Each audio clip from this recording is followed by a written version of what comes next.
হযরত আয়েশা রাদিয়াল্লাহু তাআলা আনহা বর্ণনা করেন, হুজুরে আকরাম সাল্লাল্লাহু আলাইহি সাল্লাম ইরশাদ করেন, নামাজের ভিতর কুরআন তেলাওয়াত করা নামাজের বাইরে পড়ার চেয়ে উত্তম, আর নামাজের বাইরে কুরআন পড়া তাসবিহ এবং তাকবীর পড়ার চেয়ে উত্তম, আর তাসবিহ পাঠ করা সদকা হইতে উত্তম, আর সদকা করা রোজা হইতে উত্তম, আর রোজা দোজখ হইতে বাঁচিবার ডাল স্বরূপ।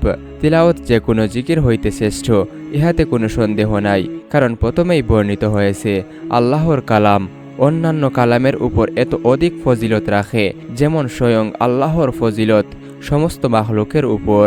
জিকির সদকা হইতে উত্তম, অন্যান্য রেওয়ায়েতে উহার সমর্থন পাওয়া যায়, তবে সদকা রোজা হইতে শ্রেষ্ঠ এ ব্যাপারে মতভেদ আছে।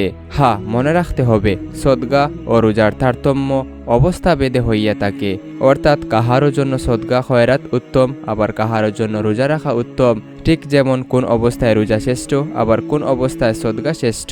অবশেষে বোঝা গেল, সর্বনিম্ন আমল রোজা যখন জান্নাত হইতে বাঁচিবার ডাল স্বরূপ, তখন তিলাওয়াত যে সর্বোচ্চ আমল, উহার ফজিলত কি হতে পারে তা সহজেই অনুমান করা যায়।